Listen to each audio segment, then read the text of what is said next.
দীর্ঘ 16-17 বছরের ফেসিবাদ বিরোধী গণতান্ত্রিক সংগ্রামে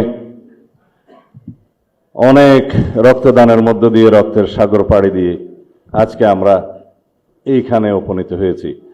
সবাইকে আমরা দলের পক্ষ থেকে আমাদের মাননীয় চেয়ারম্যানকে স্বাগত জানাই। প্রধান নির্বাচন কমিশনার আসবেন, জাতীয় সংসদের সদস্য হিসেবে আপনাদের শপথ পাঠ পরিচালনা করবেন সংবিধান অনুযায়ী 148 আর্টিকেল 2A অনুসারে স্পিকার এবং ডেপুটি স্পিকার অথবা তাদের মনোনীত প্রতিনিধি কর্তৃক 3 দিনের মধ্যে যে শপথ করানোর বিধান রয়েছে সেটা পার হয়ে যাওয়ার পরে পরবর্তী 3 দিনের প্রথম দিনে সাংবিধানিকভাবে সিইসি প্রধান নির্বাচন কমিশনার এম্পাওয়ার্ড ক্ষমতাপ্রাপ্ত হয়ে তিনি আজকে শপথ পরিচালনা করবেন। বিধায় আমরা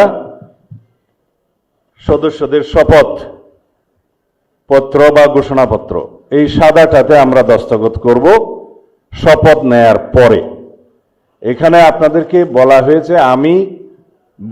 জায়গায় নিজের নাম লিখবেন এবং এখানে সংসদ সদস্যদের আসন, জাতীয় নাম্বার এবং জেলার নাম্বার।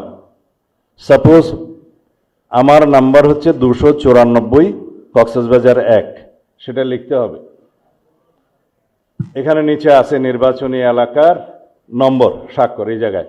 এর বাইরে আরেকটি এই স্কাই, এটা সবুজ না স্কাই, নীল কালার যে ফর্মটা আছে এটা সংবিধান সংস্কার পরিষদ সদস্যদের শপথ ফর্ম।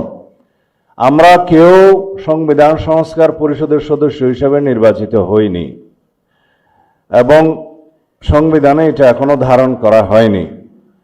গণভোটের রায় অনুযায়ী সংবিধান সংস্কার পরিষদ গঠিত হলে সেটা সংবিধানে আগে ধারণ করতে হবে এবং সংবিধান সংস্কার পরিষদের সদস্যকে কে শপথ নেওয়াবেন সেটা বিধান করতে হবে এবং কোন এরকম ফর্ম এটা সংবিধানে নেই।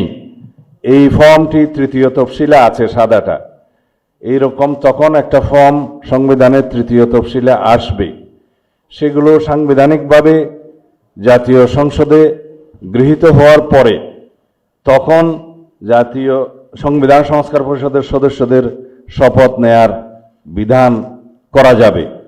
বিধায় আমরা এখন সাংবিধানিকভাবে এই পর্যন্ত আমরা এসেছি, আমরা সংবিধান মেনে এই পর্যন্ত চলছি এবং আশা করি সামনের দিনেও চলব।